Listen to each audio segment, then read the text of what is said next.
now I want to cut across to India's former ambassador to the United States of America, Ambassador Taranjeet Singh Sandhu. Sir, as always, welcome on India Today.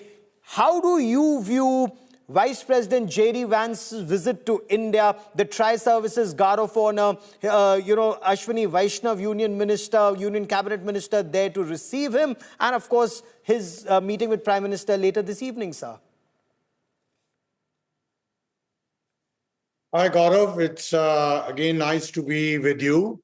JD Vance is a rising star as far as the Republican Party is concerned. And I'm sure you are well aware that he's still relatively young and is the vice president. So this is a significant visit. I think the fact that he's coming right in the beginning of the tenure is important. And he'll have a significant meeting with Prime Minister, and the family is also going to go to some of the other interesting places in India. So the significance of J.D. Vance is to be remembered that he got elected as a senator in 22. And actually, if you go into his background, the way he has come up, the tough life he has led, and finally, he ended up in Yale, where he met his wife, Usha. So it's a very significant story there. It indeed is. It indeed is. And her contribution in his life, he's recounted that, the direction he got, the fact that he was a part of the US Marine Corps, he's done tours of duty, of course, wore a military journalist hat in combat. I want to understand from you your understanding of J.D. Vance, Usha Chilikuri Vance, your interactions, and how this is the relationship. This is actually India also investing in future leadership of the United States of America, Ambassador? Absolutely. And I recall J.D. Vance from Ohio, where as a young senator he had come in. And the very fact that now he's the vice president speaks for itself. Now, the influence of Usha Vance is very significant. In fact, go to Netflix and watch the movie based on his bestseller. That very clearly indicates how impactful Usha Vance has been in his life. He has, in fact, acknowledged it so many occasions. And so it's a combination. And I'm sure all the decisions that are taken. And as far as Vance is concerned, I think, look, democratic politics you can never predict. But as far as the Republican Party establishment is concerned, keep in mind he's the vice president and we see him active as far as all the interactions are concerned. And he has an opinion which he shares quite openly. What are his impressions of India that you can share with us? I mean, of course, he's married to somebody from India, and we've seen him, celebrate festivals of our country, the entire family gathering together on Deepavali. But does that have an impact when there is a relationship between two countries, when, President Trump's administration tries for America first, Prime Minister Narendra Modi tries for India first, and you have taken that relationship forward as India's ambassador to the United States of America. Do these personal relationships help tide over niggles and problems that may arise? Of course they do. And you know that he met right at the start of his tenure. He met Prime Minister in Paris, and you already see him here. And as far as Indian Americans are concerned, he has a very good relationship. You know, in Ohio, the Indian Americans are quite a dominant presence. In fact, I know from the personal thing, because my father and mother both studied in Ohio State University, where Vice President Vance has also gone. So Indian Americans already have a good relationship with him. And then you have mentioned about Usha, and you have seen him very respectful for Indian customs. And even if you read his book, I think he's quite open. So therefore, even here, you are showing the pictures. What was the first place he visited? I think The point Swaminarayan Akshardham. definitely has gone home. And but what is important? The important part here is that look, the Prime Minister is very, very smart at the diplomacy part. And here is an important input giver in the United States political administration.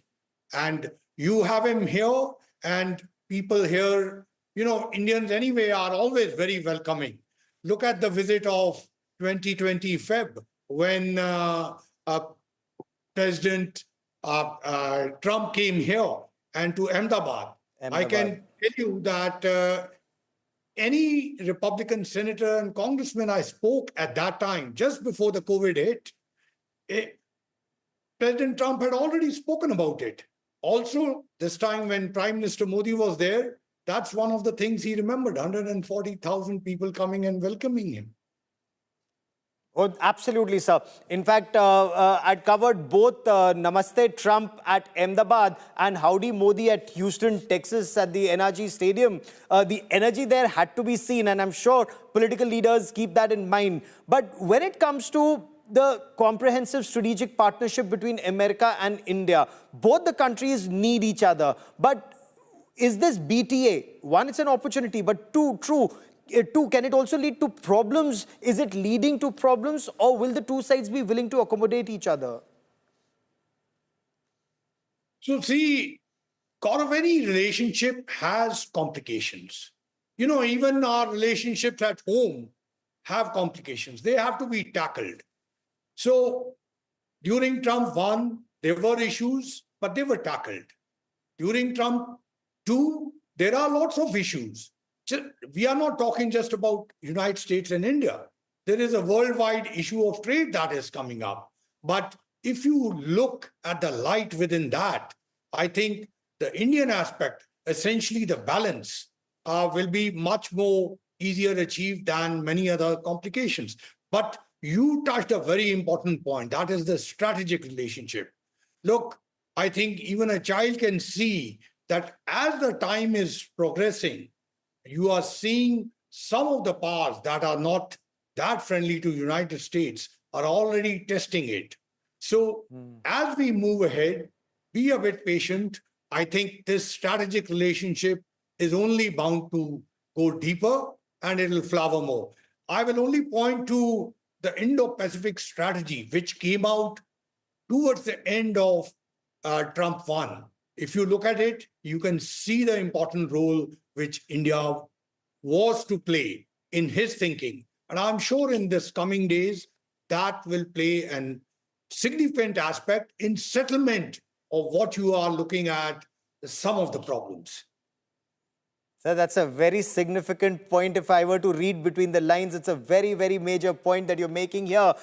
This year, India is also hosting the Quad Summit, which we were to hold last year in the United States of America. Wanted President Biden to host it as his farewell, Quad. But this year, when Quad Summit happens in India, President Trump will be here. How would you view the Indo-Pacific strategy moving forward? Tonight at the dinner table or before that, will Quad be a very important aspect of discussion?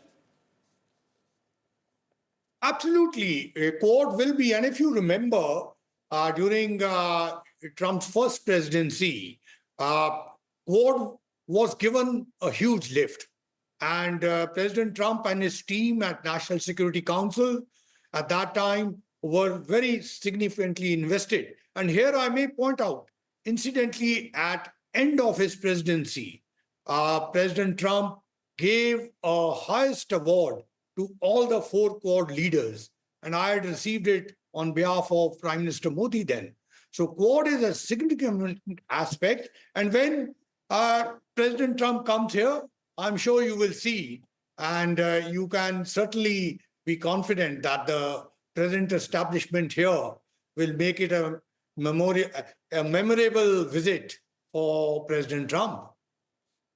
Uh, Perhaps I mean, his last visit to India was extremely significant in Ahmedabad, Gujarat, and he's talked about it. You also had a role to play in it in ensuring that he does come to India at a time when he seemed a little skeptical initially, and I'd love you to share that story. But I also want you to weigh in on the tariffs America has imposed on one, China, 245% in instances, and on countries that are seen as very close to China, or China may use their ports to export to the United States of America. So there's a method in the madness in what Donald Trump appears to be doing, Ambassador.